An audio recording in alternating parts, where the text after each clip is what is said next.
Hello friends मु त्रिलोचन आपण देखुं Odisha communication. तो फ्रेंड्स आपण मानकर समस्तंकर अपेक्षार अंत घटाई board of secondary education OTET की नहीं अपडेट देछि। तो फ्रेंड्स आपण मानक पई ऑफिशियल नोटिफिकेशन आसी सारी। तो आपण केबे ठारो ओटीईटी पई आवेदन करि पारिबे। तो आपण मानक पई लास्ट डेट कोन रही यह सहित बहुत सारा इंपोर्टेंट अपडेट देछि board of secondary education Odisha. तो फ्रेंड्स ता पूर्व कहि रखु जे आपण माने जदी ओटीईटी पई प्रिपरेशन करूछंती ताले आपण आमर सेकेंड चैनल ओडिशा एकेडमी को विजिट करूँ जार की लिंक आपको डिस्क्रिप्शन बॉक्स में मिल जाव।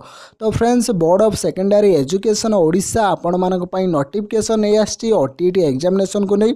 तो फ्रेंड्स आपण ऑनलाइन माध्यम रे ओटीईटी पई आवेदन करि पारिबे।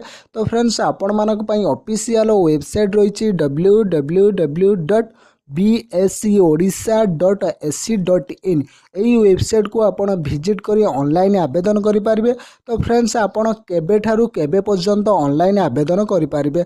तो फ्रेंड्स आपण माने नवेम्बर 12 रु नवेम्बर 27 तारीख पर्यंत आपण ऑनलाइन आवेदन करि पारिबे।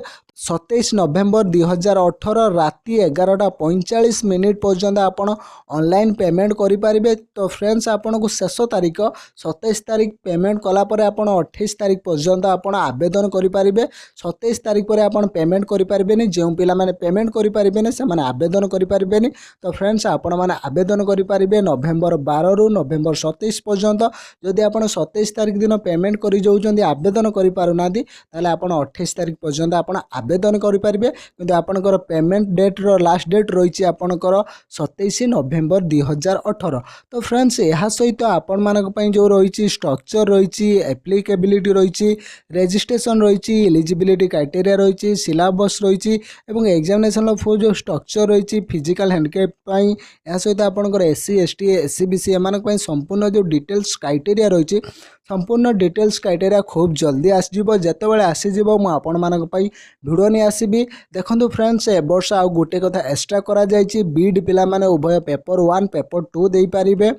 तो फ्रेंड्स एटा हूँ नुआ न्यूज रही है सहित आपंकर जो अन्य सब इंपोर्टेंट इनफॉरमेशन रही जितेबाला नोटिफिकेशन आसो मु निहाती जनईदेवी।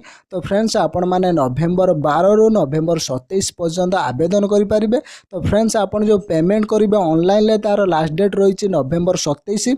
जदि आप 27 तारीख पर्यंत पेमेंट कर कि आवेदन करना ताले आप 28 पर्यंत आवेदन करेंगे। कि आपंकर पेमेंट नवार लास्ट डेट रही 27 नवेम्बर 2018। तो फ्रेंड्स यही थिला किछि इंपोर्टेंट इनफॉरमेशन आपन को मिलगला नोटिस निजर प्रिपरेशन हार्ड करंतु एवं फर्स्ट अटेम्प्ट रे क्वालिफाई करंतु एवं प्रिपरेशन पय आपण हमर सेकंड चैनल ओडिशा एकेडमी को विजिट करंतु जार की लिंक आपन को डिस्क्रिप्शन बॉक्स रे मिल जिवो। आशा करूची वीडियोटी भल लागिथिबो। जदि वीडियोटी भल लागिछि वीडियो को लाइक करंतु एवं समस्त सांग सहित शेयर करी ए इनफॉरमेशन टी जणाई दियंतु। जदि एपर्यंत हम चैनल को सब्सक्राइब करना तेबे एबे ही सब्सक्राइब करी से बेल आइकन को दबाई दियंतु। एना ओटीटी संबंधी जहां भी इंपोर्टेंट अपडेट आसीबो हम चैनल रे आपण सबुठ प्रथम पाई परिबे। वीडियोटी को फुल वॉच करथिबारो आपण को प्रेम पूर्वक धन्यवाद। अधिक सूचना पई हमको इंस्टाग्राम रे फॉलो करि पारिबे जार की लिंक मो डिस्क्रिप्शन बॉक्स रे दे देछि।